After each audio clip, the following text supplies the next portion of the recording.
Ang Pilipinas ngayon. Narito na ang pinakamainit na mga balita na nakalap sa bawat sulok ng bansa. Ihahatid sa bawat Pilipino saan man kayo sa mundo. Ang Pilipinas ngayon. Pakinggan ang bawat kaganapan sa bawat lalawigan. Ito ang Pilipinas ngayon.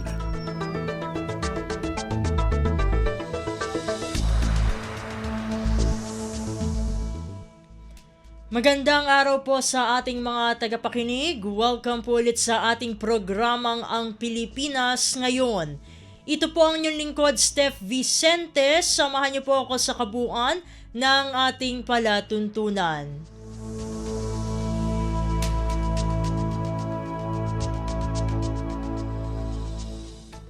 Tulad ng dati, mapakikinggan po ang ulat ng ating mga kapatid na himpilan sa probinsya, ang ating mga segmentong balitang negosyo at kalakalan, balitang sports at balitang artista, maging ang ilan sa mga pangunahing balita mula dito sa ating bansa. Yan po sa kabuuan ng ating palatuntunan, ang Pilipinas ngayon. Mga kaganapan sa Kamaynilaan at mga kalapit na lalawigan dito sa Ang Pilipinas Ngayon.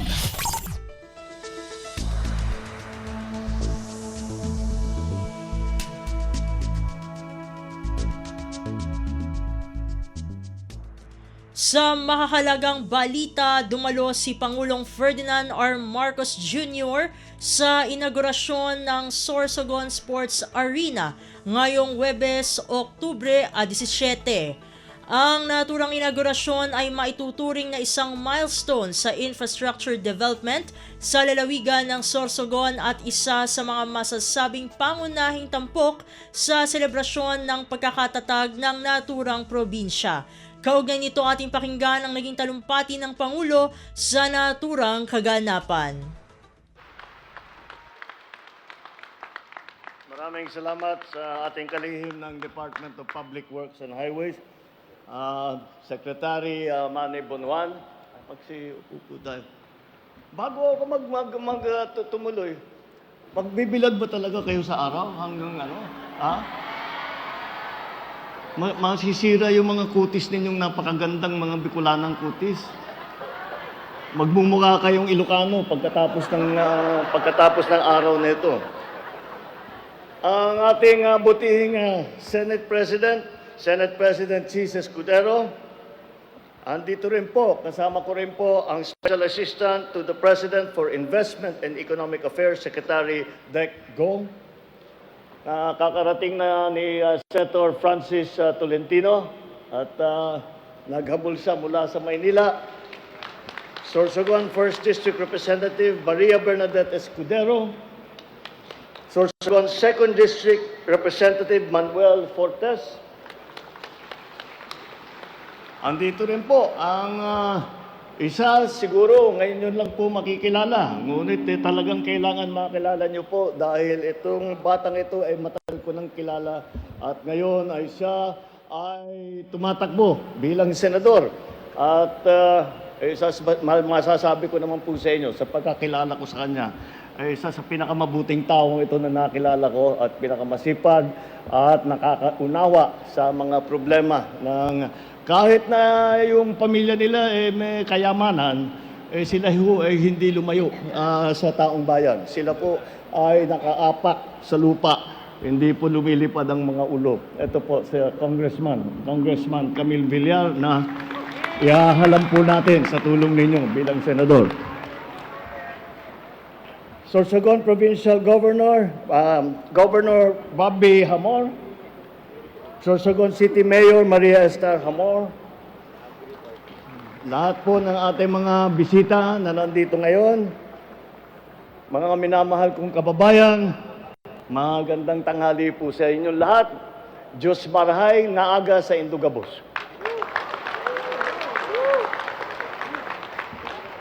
Maraming salamat po. Ay sa napakainit po na pagtanggap at pagsalubong ninyo sa akin dito sa Sorsogon. At ngayon lang po kung nakakita ng ganito, nagsasayaw ng ganito karaming tao.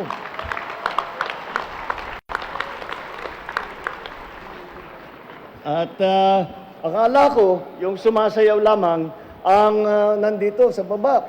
Bago napun ako, pati yung nakaupo, sabay-sabay gumagalaw yung mga kamay.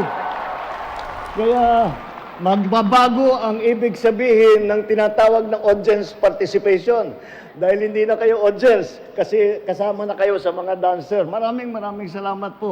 Kaya tinitiyak ko ulit, sigurado ba kayo na diyan kayo sa araw? Akong nahihirapan sa inyo. Bago ang lahat, nais ko munang batiin ang lahat ng masusuganon sa inyong ika-130 anibersaryo ng pagtatatag ng inyong lalawigan at sa ika-50 Kasanggayahan Festival. Sa araw na ito, muli tayong nagsama-sama upang pasinayan ang Sorsogon Sports Arena na ipinagmamalaki ng buong Bicol Region ngayon. Sa pagtataya, kaya ng arena na ito na may upo ang aabot sa 12,000 katao.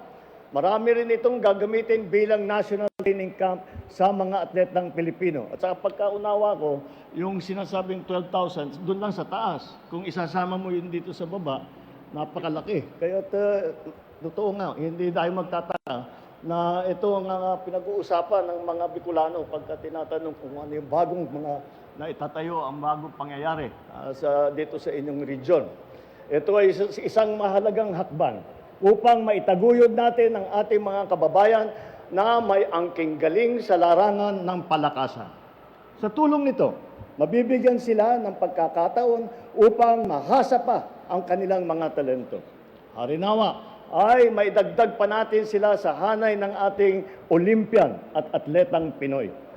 Lalayo pa ba tayo? Sa inyong lalawigan, mayroon tayong manlalaro mula sa Kaagang si Ginoong Isidro del Prado.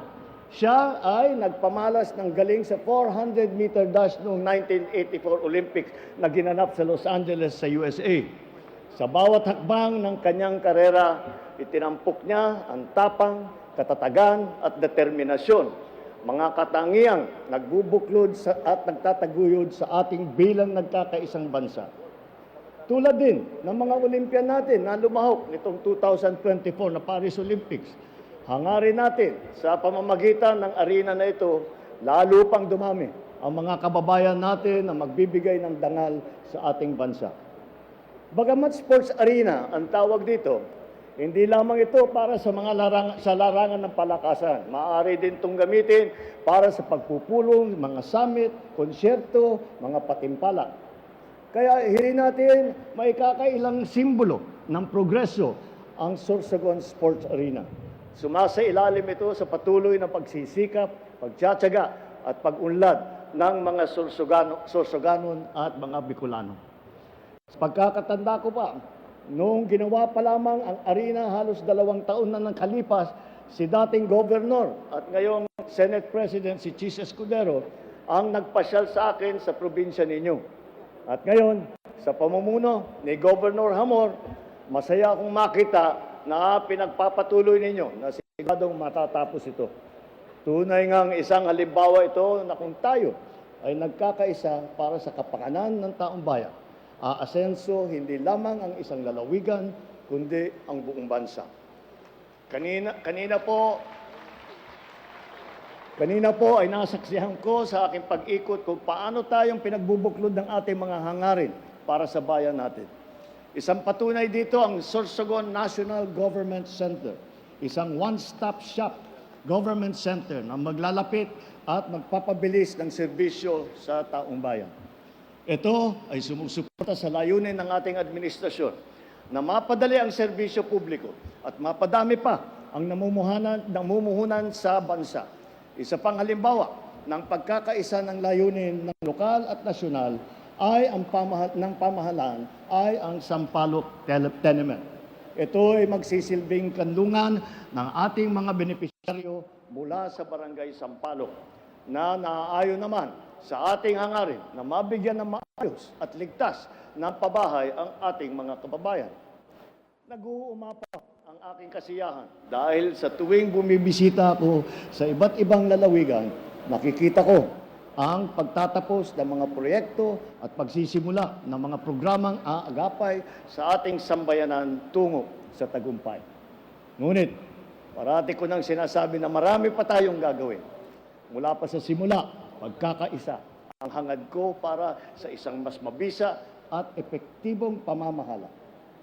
Kailangan nating magtulungan upang mas marami pang mga bata ang mabakunahan. Higit pang mabubuti ang seguridad ng kapayapaan at mapapababa ang kahirapan sa sorsogon. Ang ating pagbuklod-buklod ang magbibigay din sa atin ng daan upang matapos ang ibang proyekto sa inyong lugar, katulad ng Sorsogon Provincial Sanitarium Facilities at yung pagpapaganda ng kalsada na papunta sa Bacon Airport. Maaring may pagkakaiba tayo sa paniniwala at sa opinyon, ngunit alam ko na tayo ay pinagbubuklod ng iisang hangarin na may angat ang antas ng pamumuhay ng bawat isang Pilipino. Kaya naman, umaasa ako sa suporta ng mga Pilipino. Sa tulong ninyo, alam kong makakamit natin ang mga hangarin natin para sa ikauunlad ng bansa. Muli, pinabati ko po kayo sa isang maligayang pagdiriwang ng Kasanggayahang Festival. Mabuhay ang Sorsogon, mabuhay ang Bicol Region, mabuhay ang bagong Pilipinas. Maraming salamat po at magandang tanghali po sa inyo lahat.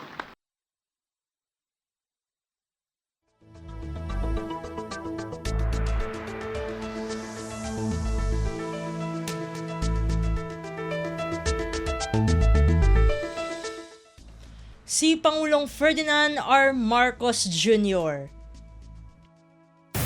Pasada ng mga balita mula sa Pilipinas para sa mga Pilipino saan man sa mundo. Ang Pilipinas ngayon.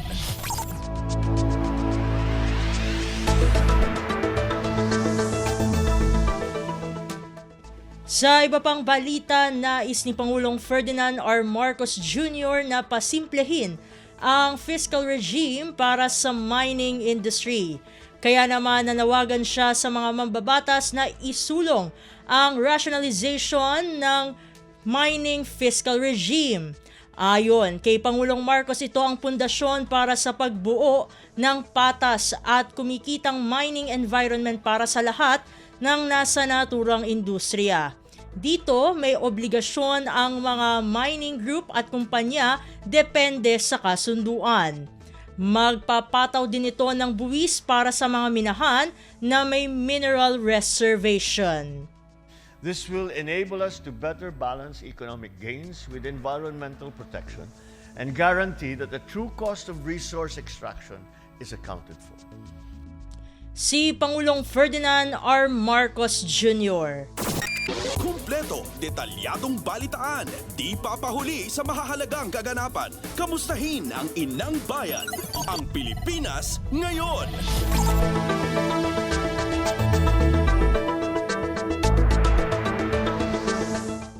Samantala, magsasampa ng kaso ang gobyerno laban sa mga operator ng hinihinalang illegal mining o illegal mineral reprocessing plant sa Paracale, Camarines Norte. Kasunod ito ng isinagawang joint raid operation ng Bureau of Immigration at ng Presidential Anti-Organized Crime Commission o PAOK. Bistado rito ang 11 Chinese nationals na umano'y nagpapatakbo ng naturang planta. Ayon kay Department of Environment and Natural Resources o DENR Secretary Maria Antonia Yulo Loizaga, nakakuha ang naturang small-scale mining firm ng permit noong 2023, ngunit napatunayang lumabag ito sa sakop na lawak ng operasyon. They have been found to have been operating also beyond the area where they have been permitted to operate. And of course, there is the presence of foreign workers. Si DENR Secretary Maria Antonia Yulo Loizaga. Pasada ng mga balita mula sa Pilipinas para sa mga Pilipino saan man sa mundo. Ang Pilipinas ngayon.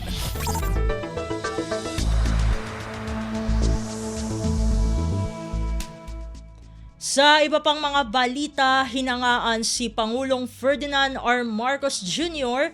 ng United Nations o UN at ng mga delegado sa kanyang mensahe sa 2024 Asia-Pacific Ministerial Conference on Disaster Risk Reduction o APM-CDRR.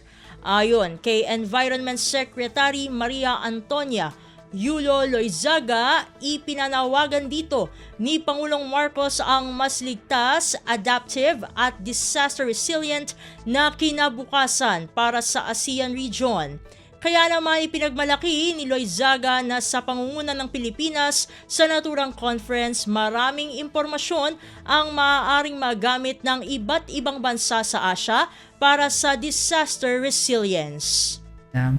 I have to say that the President's keynote was very well received by the United Nations and by many of the delegates na talagang they came up and they said that they were so impressed by the President's grasp dito po sa disaster risk reduction, climate change, mitigation and adaptation.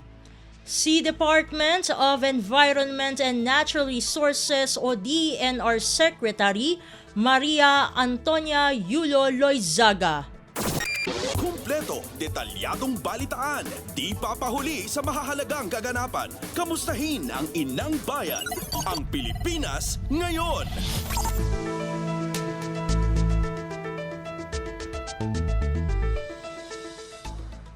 Samantala, pag-amyenda sa Philippine Disaster Risk Reduction and Management Act, ipinanawagan ng Defense Department.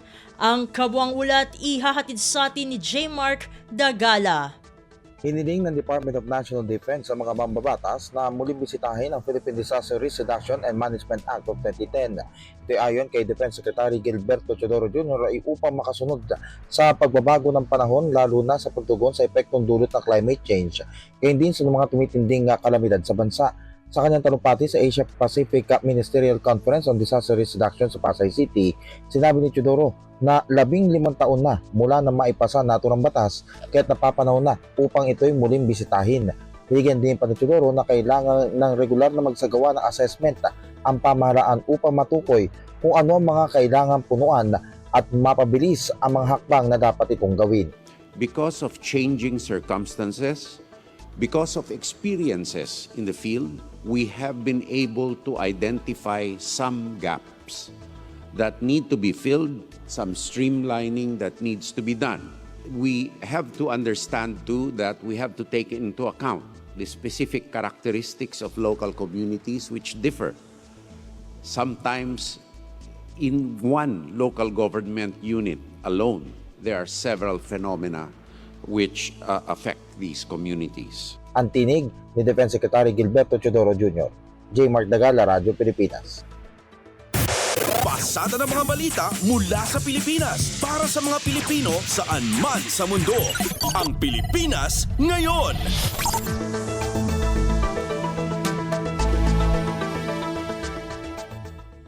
Sa iba pang mga balita, pamahalaan siniguro sa pamilya ng mga Pilipinong naiipit sa mga kaguluhan sa Israel at Lebanon na kayang kumbinsihin ng embahada sa mga naturang bansa ang mga dayuhang employer na payagan silang makauwi ng Pilipinas. Ang detalye ng balita ihahatid sa atin ni Raquel Bayan. Tiniyak ng pamahalaan sa pamilya ng mga Pilipinong naiipit sa gulo sa Israel at Lebanon na eksperto ang mga tauhan ng Embahada ng Pilipinas sa mga nabanggit na bansa at alam nila kung papaano kukumbinsihin ang mga dayuhang employers na payagan na makauwi sa bansa ang mga OFW. Sa Bagong Pilipinas ngayon, sinabi ni DMW Secretary Hans Leo Kakdak na mayroon pa rin kasing mga kaso na kailangan pang kumbinsihin ng mga employer na payagan na makauwi sa Pilipinas ang mga OFW. Ito ay kahit pa sa kabila ng lumalalang tensyon sa Middle East. Sabi ng kalihim, dalubhasa ang labor attaché at welfare officers ng Pilipinas sa Lebanon at Israel maging sa iba pang mga bansa.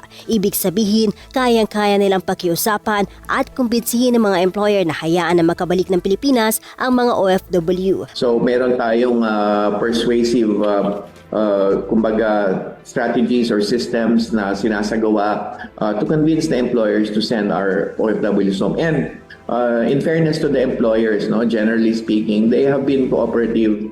Ginagalang nila yung kagustuhan ng ating mga OFWs na manumbalik. Tinanong ko yan doon sa huling batch ng last weekend. Kasi nag-resume lamang ang repatriation nung last weekend after maybe almost 2 weeks of flight cancellations in Beirut International. Mula sa Malacanang, ito si Raquel Bayan para sa Radyo Pilipinas. Kumpleto, detalyadong balitaan, di papahuli sa mahahalagang kaganapan. Kamustahin ang inang bayan, ang Pilipinas ngayon.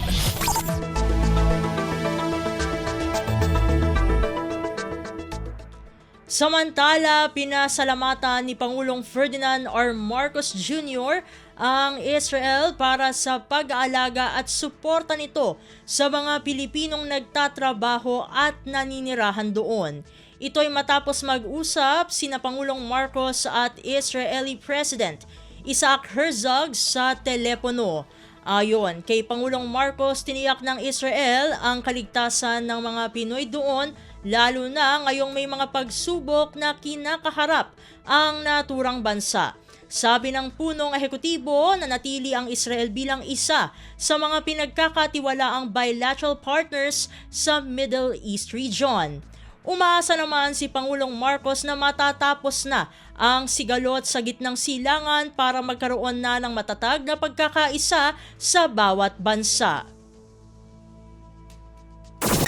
Kumpleto, detalyadong balitaan, di papahuli sa mahahalagang kaganapan. Kamustahin ang inang bayan, ang Pilipinas ngayon.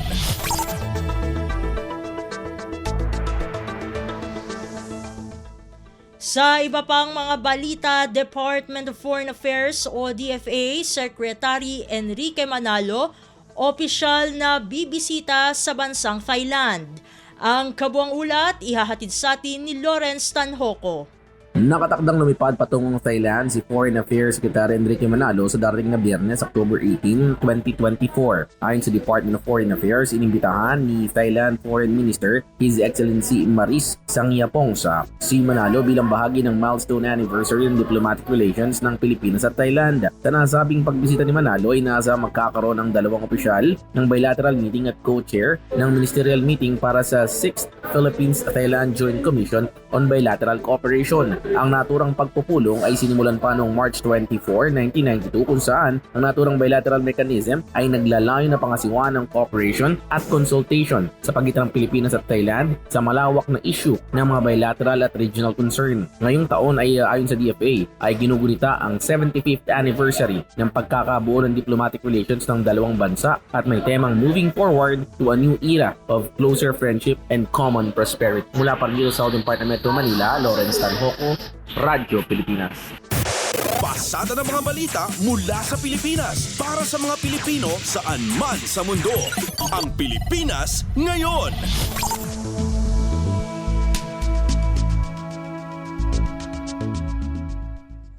Samantala, kadiwa ng Pangulo palalawakin na sa Visayas at Mindanao ngayong Oktubre.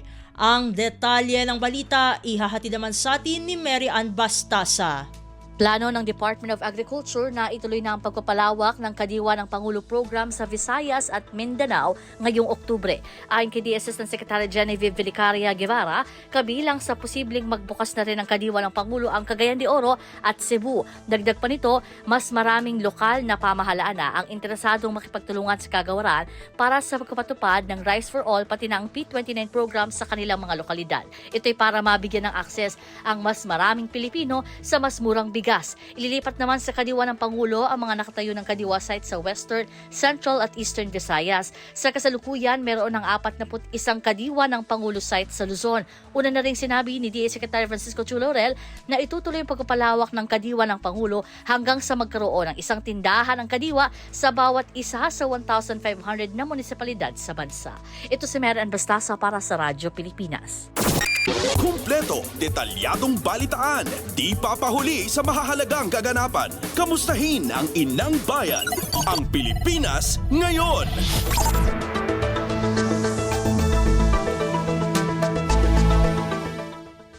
Sa iba pang mga ulat, mga Philippine Offshore Gaming Operator o POGO nagpalit na ng mga taktika upang magpatuloy sa kanilang operasyon ayon sa Department of Justice o DOJ. Ang kabuang ulat ihahatid naman sa atin ni Michael Rogas. Kinumpirma ni Justice Undersecretary Nicolas Felix T. na nagpapalit na ng mga taktika ang mga operators ng POGO para makapagpatuloy sa kanilang operasyon. Ayon kay Yusek T., nakakuha sila ng matibay na ebidensya na nag-iiba na ng taktika ang mga operators upang makapagpatuloy sa kanilang modus operandi. Ang dating malalaking POGO ay ginagawa na raw maliliit na operation pero iisa pa rin na nagpapatakbo. Sa ngayon, halos wala na daw makitang kasing laki ng Lucky South 99 na tulad ng nasa Porac, Pampanga o kay nasa Banbantarlac. Wala na rin daw sa loob ng National Capital Region ang mga POGO operation pagkos ito ay mga nasa probinsya na. Sa ngayon, nasa mga maliliit na bahay na lamang daw ang operasyon ng mga POGO imbis sa mga malalaking gusali. Dahil sa bagong impormasyon na ito, kumukuha ng maraming search warrant ang mga otoridad upang hanapin at tukuyin ang mga maliliit na POGO hub at makasuhan. Ito si Michael Rogas para sa Radyo Pilipinas. Pasada ng mga balita mula sa Pilipinas para sa mga Pilipino saan man sa mundo. Ang Pilipinas ngayon.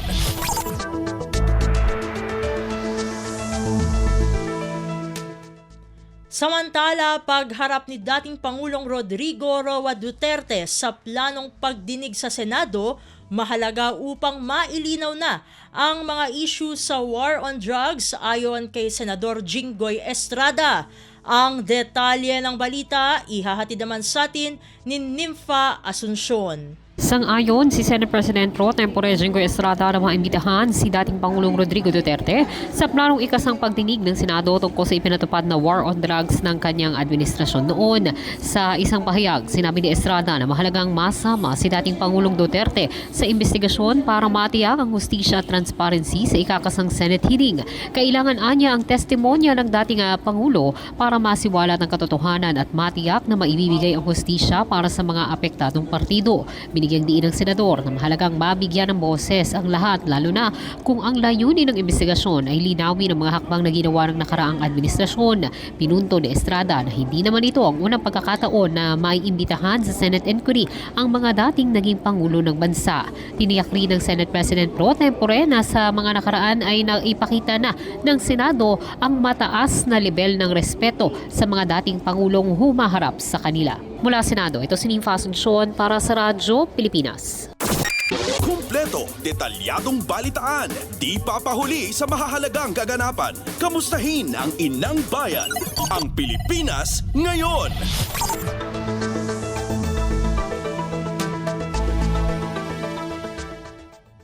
Sa iba pang mga ulat, Quadcom hihingin ang tulong ng Anti-Money Laundering Council o AMLAC at Commission on Audit o COA upang matukoy ang money trail sa sinasabing reward system ng war on drugs. Ang kabuang ulat ihahatid sa atin ni Kathleen Forbes. Plano ng Quad Committee na formal na hingi ng tulong ng AMLAC o Anti-Money Laundering Council upang sundan ang money trail na may kaugnayan sa sinasabing reward system sa war on drugs ng nakaraang administrasyon. Naniniwala si Quadcom Co-Chair Benny Abante na malaki ang maitutulong ng AMLAC para maisiwalat ang naturang mga transaksyon at magbigay ng hustisya sa mga inosenteng napatay. Oras na marantadaan niya ang financial network sa likod ng mga extrajudicial killings ay maaari na ring matukoy ang pangunahing mga individual na nakinabang dito. Una na rin sinabi ni Quadcom Co-Chair Dan Fernandez na hihingin nila ang tulong ng Commission on Audit sa posibilidad na ang confidential at intelligence fund ay nagamit din sa pagbibigay ng reward. Bago ito, una na rin sinabi ni Police Colonel Jovi Espinido na ginamit rin pampondo ng pambuya ang pera mula sa sugal gaya ng STL at Pogo. Hinibok ni Abante at Fernandez sa mga pulis na nakatanggap ng mga cash reward na lumantad upang makamit ang hustisya. Follow the money trail. No? We'd like to find out who the mastermind is. Step na gagawin po namin yung sinabi ni Congressman Dan Fernandez na we will invite COA. And then of course also tatanungin namin yung AMLA tungkol sa palipat-lipat ng perang yan, kung saan nanggaling yan, kung saan napunta yan, kung sino ang nag-spend yan. I would think that AMLA would know about it. Ito si Kathleen Forbes para sa Radyo Pilipinas. Pasada ng mga balita mula sa Pilipinas para sa mga Pilipino saan man sa mundo. Ang Pilipinas ngayon.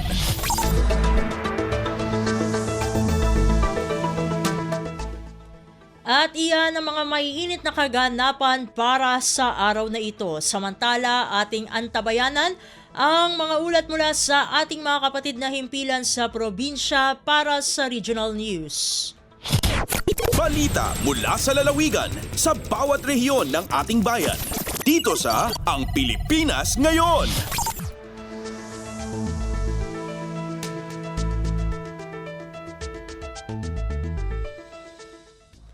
Narito na ang bugso ng ating mga regional news. Dumako muna tayo sa rehiyon ng Luzon.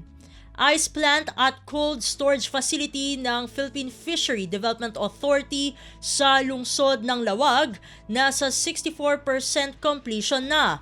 Ang kabuang ulat ihahatid sa atin ni Jude Pitpitan mula sa Lawag. Umabutan ti 64% tinalpas iti agdama apan nakaestablisar ti ice plant ken cold storage facility iti Philippine Fisheries Development Authority dito yung syudad ti Lawag. Sekon ken PFDA Sual Port Manager Nasil Abdul ito sabang agrikultura. Tinasao a pasilidad ket masarakan iti barangay 2 Santa Joaquina Lawag City ken adda ti kapasidad na at 3 metriko tonelada. Kunana nga pama na malpas tinasao pasilidad iti lokal na gobyerno ket isuda ti adda ti karbangan na amang maniher kan ag-operate iti daytoy. Gagam tinasong establishmento asaan na maperjan ti produkto dagiti mangalap dito yung syudad kang ronanan kadagiti fisher folk nga adu ti nakalapanda kat saan da adago sa may deliver dagitoy iti merkado publiko. Imunan anang ganti panakaiputar tinasaong nga cold storage facility ken ni Governor Matthew Marcos Manotok ako na ket maysa kadagiti banag a pagpintasan ti operasyon dagiti fisher folks dito probinsya bayan iti panakailong at ti fish farm iti Pasukin Ilocos Norte kadwa na dagiti kamang iti United States Agency for International Development Mariano Marcos State University ken iti Bureau of Fisheries and Aquatic Resources. Malibon iti syudad ti Lawag, Jude Pitpitan para iti Radyo Pilipinas World Service. Balita mula sa lalawigan sa bawat rehiyon ng ating bayan. Dito sa Ang Pilipinas Ngayon.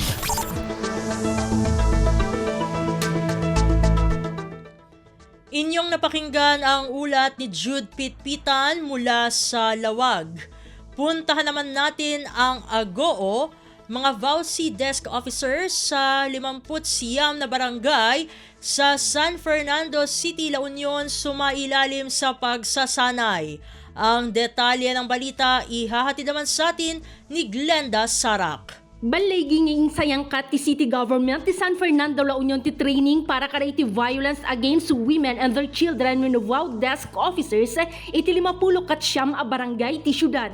Naangay ti culmination program ti training itay kanikadwa baban iti panangidaulo ti Gender and Development Renugad Office ti City Government. Naipatong palpay ti orientation iti Republic Act 9262 wenno ta Anti-Violence Against Women and Their Children Act of 2004 ken ti Republic Act 8353 wenno ta Anti-Rape Law of 1997 babaan kini Attorney Jesterin Baliton manipod iti City Legal Office. Naisuro pay karigiti participantes ti psychological first aid babaan kini Miss Enrica San Victores, psychometrician manipod iti DOH. Kabayatan na inparangmat ni Miss Lizal Likayan, God Specialist sa 3 manipod iti City God Office dagiti guidelines iti panangisikaso kariti VAUSI cases. Manipod Agoo La Union, Glenda Bakungan Sarak para iti Radyo Pilipinas World Service. Balita mula sa lalawigan sa bawat rehiyon ng ating bayan. Dito sa Ang Pilipinas Ngayon.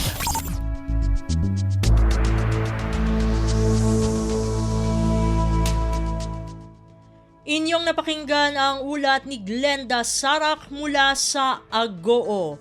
Dumako naman tayo sa rehiyon ng Kabisayaan. National Social Pension Program payout isinagawa ng lokal na pamahalaan ng Borongan. Ang detalye ng balita ihahatid sa atin ni Soka Beria mula sa Borongan. Maabot in 2,810 ihapin senior citizens ang syudad ng Borongan nga benepisyaryan social pension program ng Gobyerno Nasyonal at maakarawat in ayuda pinansyal Agindudumara nga payout ang lokal nga pamunuan ng syudad. Base ang City Social Welfare and Development Office. 17 nasabi nga mga senior citizen nga pinakauri nga nahidugangan DSWD alistahan ng mga benepisyaryo atun makarawat ng 9,000 pesos atun ira social pension para ang mga bulan han Enero nga dan Setyembre hanya nga tuig 2024. Samtang atun 2,793 nga ihap nga unod na nga mga benepisyaryo atun makarawat naman ng 3,000 pesos nga social pension nga para ang ikatulo nga quarter han tuig 2024. Samtang timos atun pagpapasalamat sa administrasyon ni Presidente Ferdinand Marcos Jr. ni Nanay Lucrecia Action, residentan Barangay Punta Marihan Syudad ng isang mga benepisyaryo nga kinarawat ng 3,000 pesos nga social pension. Sigon ka Nanay Lucrecia nga nasabi nga pensyon indako nga bulig nga iya, ipinaagi ni makakapalit hiyahin medisina, sira ug gatas. Di ka nga syudad ng Borongan Sog, Caberia, Radyo Pilipinas, World Service. Balita mula sa lalawigan sa bawat rehiyon ng ating bayan. Dito sa Ang Pilipinas Ngayon.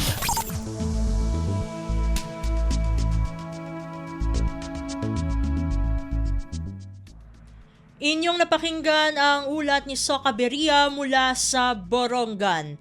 Dumako naman tayo sa Sogod, SLSU Bontoc Campus, planong mag-alok ng diving course.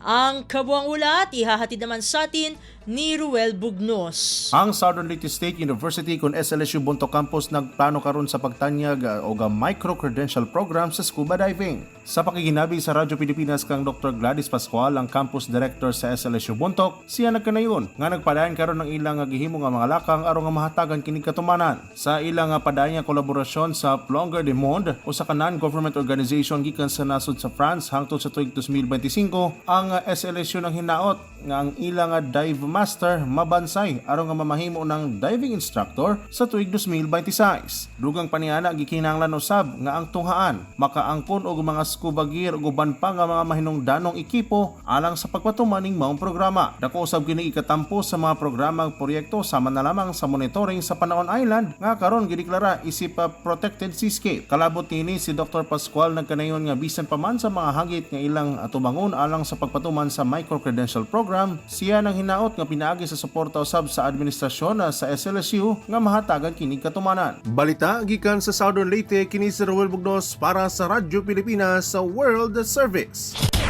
Balita mula sa lalawigan sa bawat rehiyon ng ating bayan. Dito sa Ang Pilipinas Ngayon.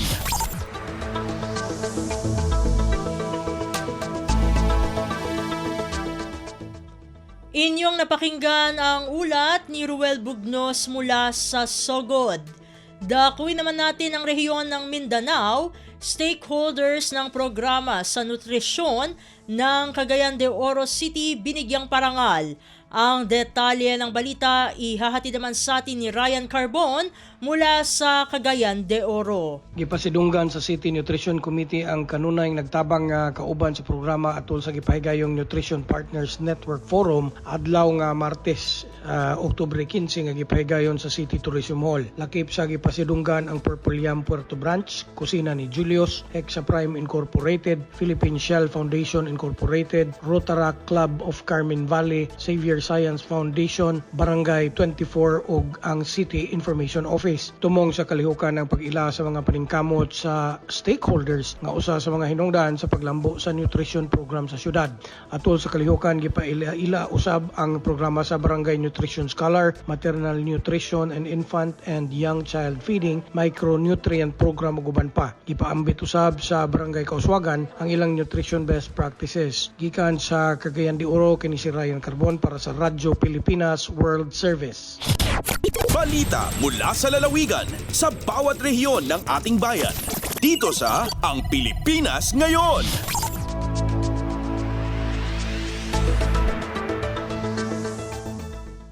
Inyong napakinggan ang ulat ni Ryan Carbon mula sa Cagayan de Oro. Puntahan naman natin ang Zamboanga, infrastructure at enterprise sub-projects sa Subanen Ancestral Domain sa bayan ng Dumingag sa Zamboanga del Sur, binisita ng World Bank Group. Narito si Leslie Cubol para sa balita. Giduaw sa World Bank Group sa pagpangulo ni Senior Agriculturist Mio Takada ang giproponer nga infrastructure o enterprise sub-projects nga ipahimutang sa subanen ancestral domain sa lungsod sa Dumingag sa lalawigan sa Zamboanga del Sur. Ang maong proyekto kabahin sa Third World Bank Implementation Support Mission alang sa Mindanao Inclusive Agriculture Development Project o MIADP. Mabiyabihong gisugat o gidawat sa indigenous political structure sa mga lumad nga subanen ang grupo ni Takada pinagi sa gipahigayong daga og sangat ritual.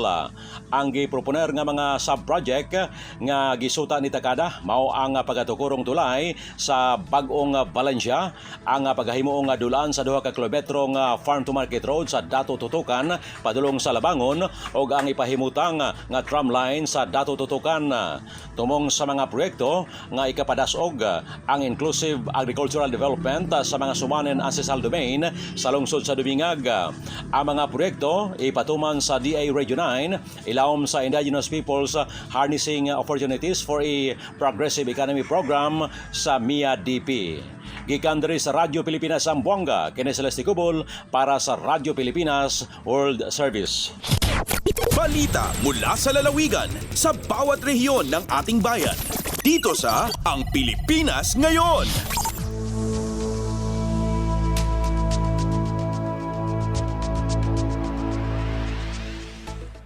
Inyong napakinggan ang ulat ni Leslie Cubol mula sa Zamboanga. Dumako naman tayo sa Butuan. Maritime Safety Caravan inilunsad sa Surigao City upang palakasin ang community awareness at coastal safety. Ang detalye ng balita ihahatid naman sa atin ni Jocelyn Morano. Surigao City, kauban ng Maritime Industry Authority kon Marina, miorganisa sa usa ka Maritime Safety Culture Awareness Campaign Caravan dala ang tema Ligtas Biyahing Dagat. Gitinguhang patasan ang kahibalo sa publiko mahitungod sa kamahinungdanon sa luwas nga pagbiyahe sa kadagatan. Gilauman ni Marina Caraga Regional Director Nympha Martinez, importanteng iprioridad ang maritime safety pinaagi sa hugot nga implementasyon sa mga safety protocols agig pagsiguro nga kaproteksyonan di lamang mga pasahero apan apil ang mga crew ug mismong ang mga sakayang pandagat. Sigon ni Surigao City Mayor Paul Dumlao, gipaluyuhan niya ang kampanya gumikan kay ubay-ubay ka mga barko, lancha ug panagatan ang anaa sa dakbayan ug daghan usab ang manakayan gikan mainland Surigao tabok sa naglain-laing island barangays. Atol sa caravan nahisgutan ang pag-ila sa mga safety challenges ug mga solusyon aron maminusan ang mga risgo sa kadagatan. Updates mahitungod sa latest safety regulations ug ingon man ang pagpasabot sa kaimportante sa cooperation tali sa mga local authorities ug maritime industry. Gikan sa RP Butuan, kini si Jocelyn Morano para sa Radyo Pilipinas World Service. Balita mula sa lalawigan sa bawat rehiyon ng ating bayan. Dito sa Ang Pilipinas Ngayon.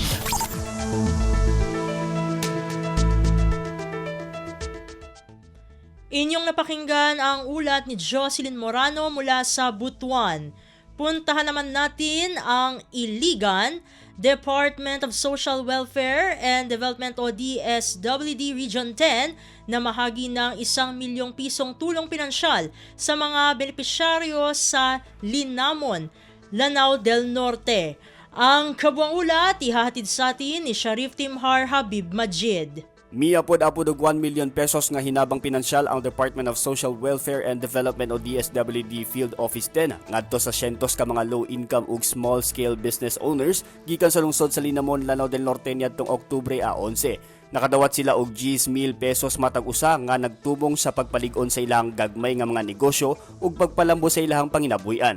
Nagsilbi usab kini nga lakang aron matubag ang mga hagit nga giatubang sa matag pamilya sa ekonomiya. Ipadayag usab sa iyang pasalamat ang usa ka benepisyaryo nga si Jeneline Abasolo ug nipaambit sa iyang plano nga himuong puhunan ang iyang nadawat nga tabang gikan sa gobyerno alang sa iyang sari-sari store. Kabag sa DSWD sa pag-apod-apod sa inabang pinansyal mao ang Provincial Government of Lanao del Norte nga nagpasabot og lig-on nga kolaborasyon tali sa mga ahensya sa gobyerno ug lokal nga kagamhanan sa pagsulbad sa mga hagit sa socio-economic. Gikan sa Radyo Pilipinas Iligan, kini Sharif Timhar alang sa Radyo Pilipinas World Service.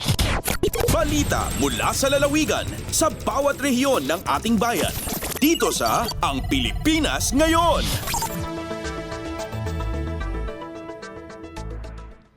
Inyong napakinggan ang ulat ni Sharif Timhar Habib Majid mula sa Iligan.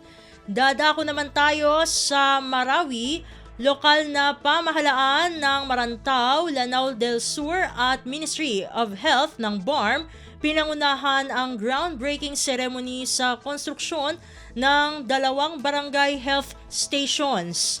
Narito ang balita mula naman kay Alwidad Bashir. Naguluan na local government unit of Marantao gugyang kaiya Ministry of Health o MOH ang makapupon sa Bangsamoro Autonomous Region ni Muslim Mindanao makaookit sa giyang kaimang opisina Integrated Provincial Health Office Lanao del Sur. So groundbreaking ceremony ay na din para katagumbalaya sa 2 barangay health stations. Sa giyang kanan ingid tino sa Marantao sa giyang yaka ipo sa gawi October 16, 2024. So groundbreaking ceremony na ina din sa giyang kanan na 2 barangay pakatinagan sa mga barangay health stations. Ginan na mga barangay nagia barangay Bakayawan agu barangay Luway. Madakalam kader pa sa giyang koto ina din na groundbreaking ceremony at tanda ko kapuni ko kambalaya ko mga building para mbeloya mga health stations. Ay din na malam guluan sa giyang kanan na ceremony nagyang kaiya kapapantagan na Mayor Tano sa Marantao, Mayor Akira Alonto agu uluan giyang kaimambuwa opisina Integrated Provincial Health Office. Si isa probinsya Tano Lanao del Sur, Dr.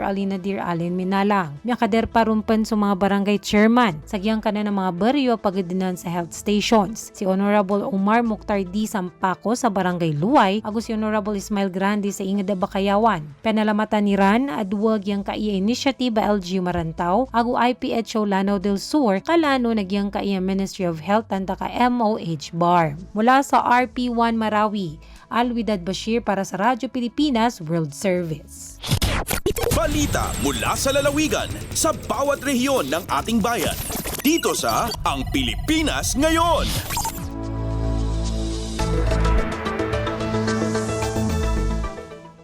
At inyong napakinggan ang ulat ni Alwidad Bashir mula sa Marawi. Dito na nagtatapos ang ating regional news. Narito naman ang ating segmentong Balitang Negosyo at Kalakalan na ihatid sa atin ng ating kasamang si Bea Gaza. Lagay ng ekonomiya, kalakalan, negosyo at iba pa. Atin ang alamin dito sa Ang Pilipinas Ngayon. Magandang araw, narito ang balitang negosyo at kalakalan. Magdadala ng magandang kompetisyon sa lokal na merkado ang pagpapatupad ng Value Added Tax o VAT sa Digital Service Providers o DSPs ayon sa Department of Trade and Industry o DTI. Sa isang pahayag sinabi ni DTI Secretary Cristina Roque na gagawin ng panukalang ito na patas ang playing field para sa local digital platforms sa pamamagitan ng pagtitiyak ng tamang pagbubuwis sa foreign DSPs. Batid na una nang nilagdaan ni Pangulong Marcos ang Republic Act o RA No. 12023 na nagpapataw ng 12% VAT sa non-resident digital service providers o DSPs tulad ng Netflix, Disney at HBO.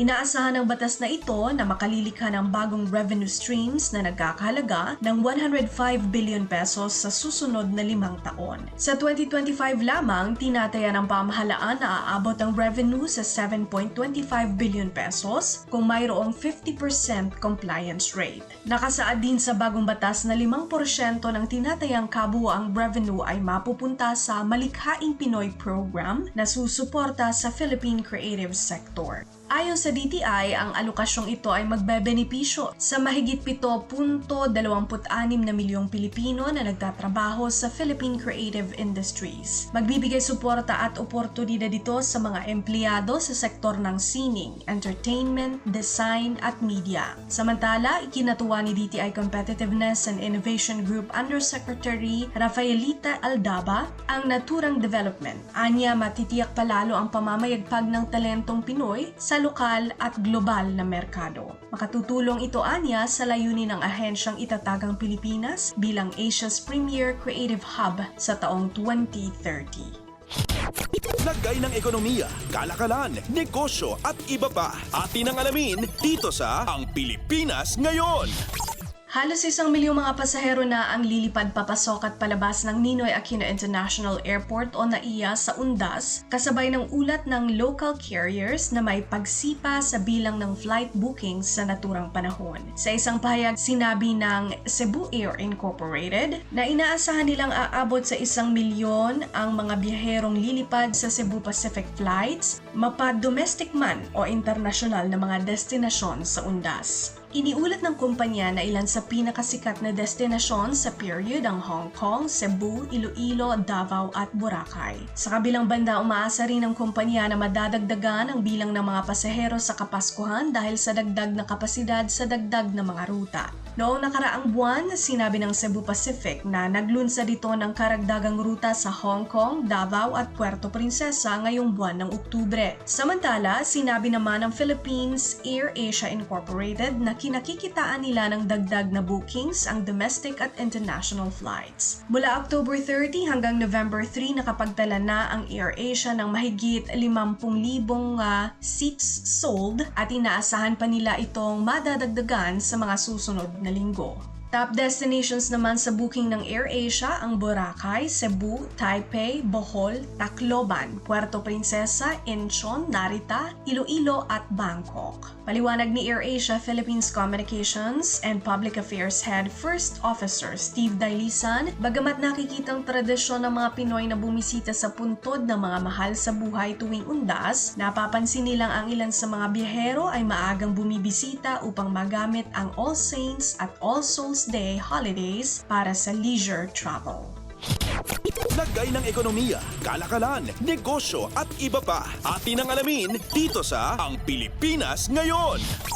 Pangwakas sa ating balitang negosyo at kalakalan, sa kauna-unahang pagkakataon, iho-host ng Pilipinas ang Investment Policy Forum o IPF, ang kaisa-isang annual gathering sa buong mundo ng investment negotiators at policymakers sa developing countries. Nagbukas nitong Miyerkules sa Lanson Place, Pasay City ang 16th IPF kung saan co-host dito ang International Institute for Sustainable Development o IISD at ang Board of Investment o BOI. Inihayag ni IISD Director of Investment for the Economic Law and Policy Program, Suzy Nikema, sa sidelines ng forum na halos 100 delegado mula sa mahigit 40 mga bansa sa Africa, Asia, Latin America at Eastern Europe ang kalahok sa 2024 IPF. Isa sa outcomes ng IPF ani ni Nikema ang pagdidisenyo ng Manila Toolkit na naglalaman ng mga ideya at rekomendasyon ng investment policy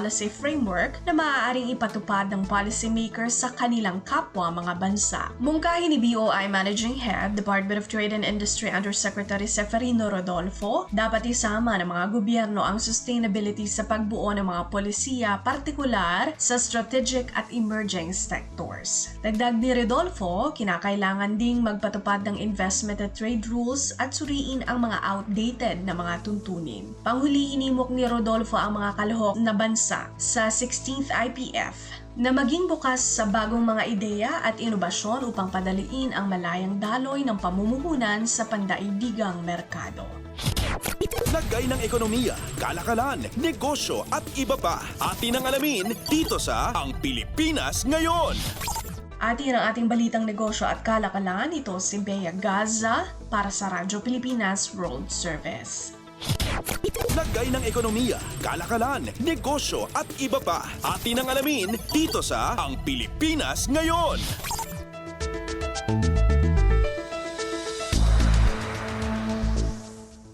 Maraming salamat, Bea, para sa ating segmentong Balitang Negosyo at Kalakalan. Narito naman ang ating segmentong Balitang Sports na ihahatid naman sa atin ng ating kasamang si Leo Magpayo. Updates at pinakahuling mga usapin sa mundo ng palakasan. Atin ang pakinggan dito sa Ang Pilipinas Ngayon. Magandang araw. Narito na po ang Sports Balita. Malaki muli ang nagawa ni Joric Bautista para sa Far Eastern University para bigyan ng buhay ang koponan sa kanilang kampanya sa UAAP Season 87 Men's Basketball Tournament. Pinangunahan ng batang guard ang Tamaraws para sa kanilang 65-58 panalo laban sa National University na ginanap sa Mall of Asia Arena sa Pasay City. Nagposte si Bautista ng 17 puntos, 4 na rebounds, 1 assist at 1 steal habang nanguna sa scoring si Mo Konate ng may 22 puntos kasama pa ang 13 rebounds at 2 tapal. Sa kabilang banda, sina Ian Manansala at PJ Palacielo ay nakascore ng 11 at 10 puntos ayon sa pagkakasunod para sa NU. Dahil sa panalo, gumanda ang record ng FEU sa 3-6 habang bumagsak ang Bulldogs sa 2-7. Updates at pinakahuling mga usapin sa mundo ng palakasan. Atin ang pakinggan dito sa Ang Pilipinas Ngayon. Pinasok ni Nico Aguilar ang 4 na krusyal na puntos para sa San Sebastian College Recoletos upang malusutan ang Jose Rizal University 87-85 para mahinto ang kanilang 8 sunod-sunod na pagkatalo sa NCAA Season 100 Men's Basketball Tournament. Bumalik ang Stags sa linya ng panalo pagkaraan ang magandang simula na 2-0 at napaganda sa 3-8 habang ang Heavy Bombers ay bumagsak sa kaparehong record. Maagang nakuha ng San Sebastian ng abante na umabot pa ng 17 puntos, subalit nawala ito pagdating ng third period kung saan umabante pa ang JRU 56-54. Nanguna para sa Baste si Paeng Are sa nagawa nitong 28 puntos, sahog pa ang 5 rebounds, 3 assists at 1 steal, habang si Raymart Escobedo at Aguilar ay nagambag ng 17 at 13 puntos ayon sa pagkakasunod. Kapwa sina MJ Raimundo at Sean Argente naman ang nanguna para sa JRU na parehong nakalikom ng 20 puntos habang si Joshua Giab ay nakagawa ng double-double na may 17 markers at 11 rebounds. Updates at pinakahuling mga usapin sa mundo ng palakasan. Atin ang pakinggan dito sa Ang Pilipinas Ngayon. Bumalik ng Japan si Filipino Olympic gold medalist Carlos Yulo. Sa isang social media post, ibinahagi ni Yulo ang kanyang pagbisita sa Tokushikai Gymnastics Club. Ang mga gold medalist ng Japan mismo na sina Shinosuke Oka at Takaaki Sugino ay naroon din sa gym. Pinangaralan si Yulo kamakailan ng Japan Embassy to the Philippines para sa kanyang achievement sa 2024 Paris Olympics kung saan nanalo siya ng gintong medalya sa floor at vault exercise sa men's gymnastics. Kamakailan lamang ay naging cover si Yulo sa isang tanyag na magazine at sumali din siya sa Philippine Navy. Updates at pinakahuling mga usapin sa mundo ng palakasan. Atin ang pakinggan dito sa Ang Pilipinas Ngayon. Sinuspinde ng 1 taon si dating 3-division champion John Riel Casimero ng Japan Boxing Commission o JBC dahil sa hindi niya naabot ang timbang na 122 pounds na limit sa super bantamweight 10-round bout niya laban kay Saul Sanchez nitong nakarang linggo.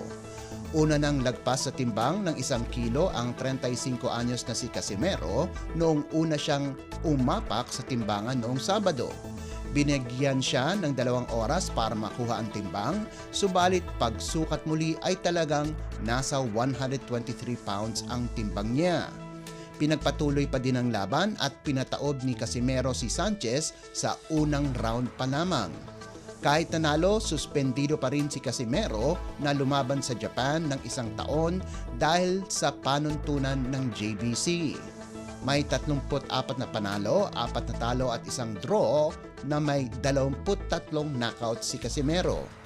Siya ay nasa ilalim ng Treasure Boxing Promotion na pagmamay-ari ng Hapon at ang kanyang 2 huling laban kay Yukinori Oguni at Saul Sanchez ay ginawa sa Japan.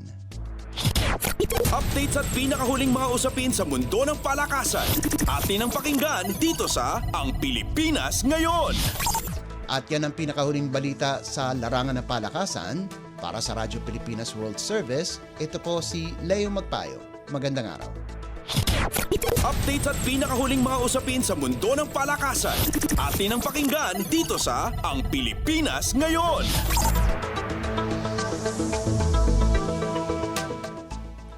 Maraming salamat Leo para sa ating segmentong Balitang Sports. Samantala, narito na ang mga latest chika sa ating segmentong Balitang Artista kasama ang nag-iisang si Mama JT. Ang latest, ang hottest sa showbiz and entertainment. Heto na sa Ang Pilipinas Ngayon. Hello!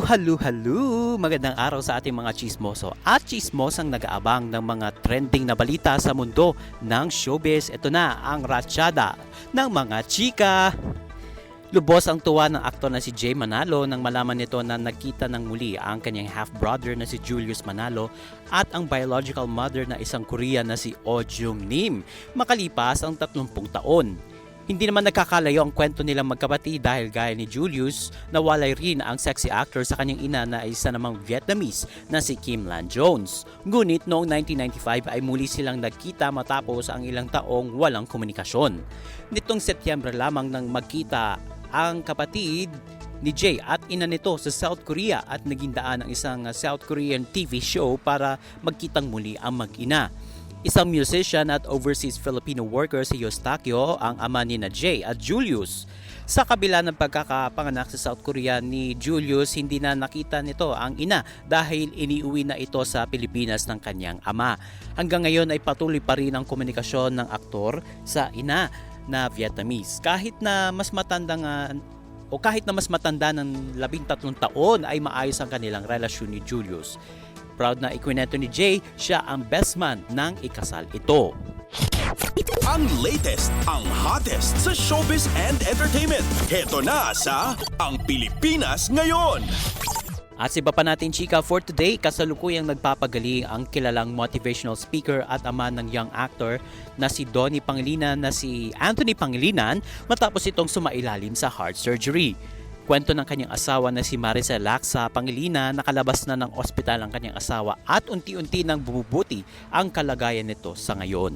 Ibinahagi ng award-winning actress sa isang panayam sa telebisyon ang kondisyon ng kanyang asawa at kung ano ang kanilang pinagdaanan habang nagpapagamot at nagpapagaling ito.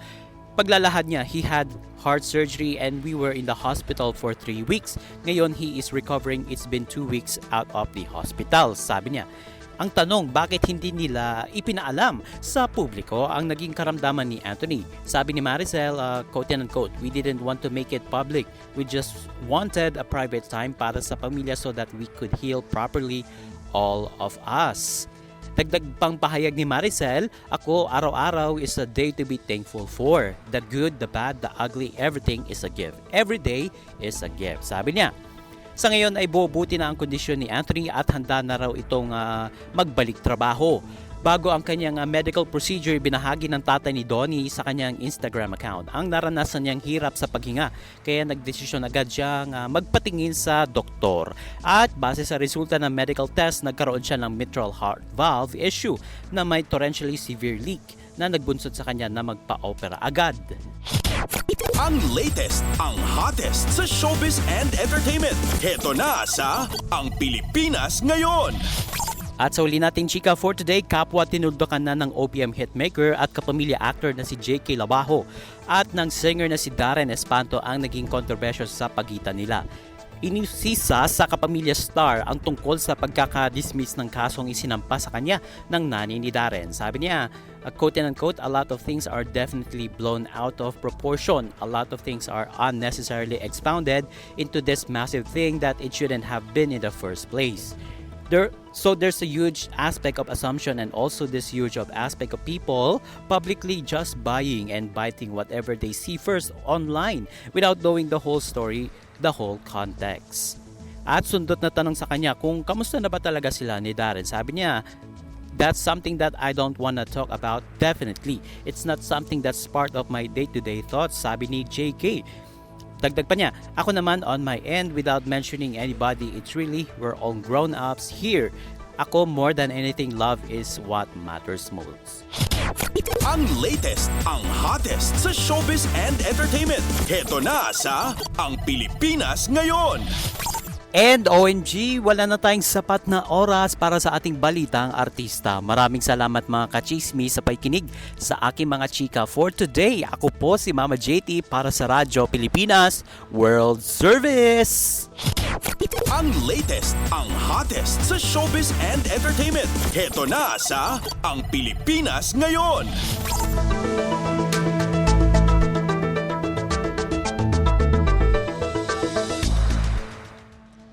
At yan po ang kabuuan ng ating programa para sa araw na ito.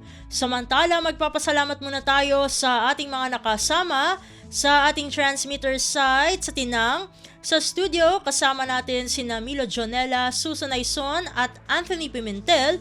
Salamat din sa mga naghatid ng mga ulat mula sa Kamaynilaan at mga probinsya, pati na rin ang naghatid sa atin ng segmentong Balitang Negosyo at Kalakalan na si Bea Gaza, ng segmentong Balitang Sports na si Leo Magpayo at ng segmentong Balitang Artista na si Mama JT. At syempre, maraming salamat sa ating station manager na si Mr. Ray Sampang.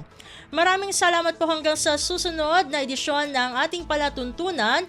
Huwag kalimutang mag-like, mag-follow at mag-subscribe na sa mga social media account o page ng Radyo Pilipinas World Service upang maging laging updated sa mga mahahalagang balita.